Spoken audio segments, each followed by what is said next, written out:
So we're feeling a bit punch-drunk by now because you feel like you're at the party and you've had a drink and then you want another one because it keeps getting better and better. And then about that time, Tony rang me up and said, do you want to do a seminar on this subject? Because, lo and behold, in October, he then announced another goodie. Yeah? It's got nothing to do with an election, I promise you. So in October, he announced the ability to draw money out of your pension without even having to crystallise your benefits. And that's where this idea of a bank account came from. And in fact, someone came out and said within 12 months they could predict a pension supplier offering a debit card with a bank account. Yeah. Because basically, with the previous mechanisms I've talked about, you physically have to take the money and crystallise the benefits, put it into a drawdown position. With this, what he's saying is you can carry on accumulating in your employer's scheme and just when you need money, go and take it out. In theory, every month if you need a bit of extra money, you can take it out. No restrictions at all.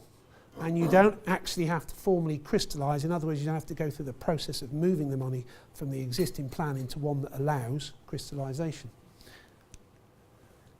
It seems really attractive on the surface, doesn't it? But there are a couple of really important things to bear in mind.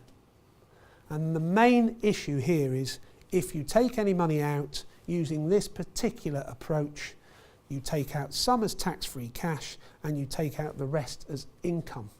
You cannot, under this approach, just take out cash and no income, which unfortunately means that you immediately get dragged back down to that 10,000 annual allowance for contributions.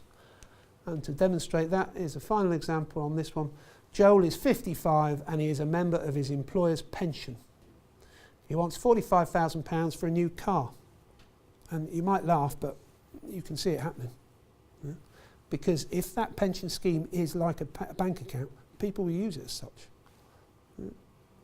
He's making match contributions at the moment, which means every penny he pays, the company matches typically up to a capital limit. As a result, the company's paying in 10,000 and he's paying in 10,000. He's heard about this great new way of getting money out of his pension and he takes out £45,000 after tax. You know what's coming because he's taken out cash and income. He has just restricted the overall maximum contribution to 10,000. And in theory, his company turns around and says, well, we're only going to put in 5 and you put in 5 to match it. So in theory, in this example, he's lost out on £5,000 a year of his employer contributions. Anybody in the room, by the way, that's responsible for managing workplace pensions, you'll need to watch out for this because this, I think this will be the one that everyone picks up on, the fact that they can have money out without having to go through the process and see somebody like me to go through that formal process. But as you can see, it does have its dangers for people where their contributions are more generous.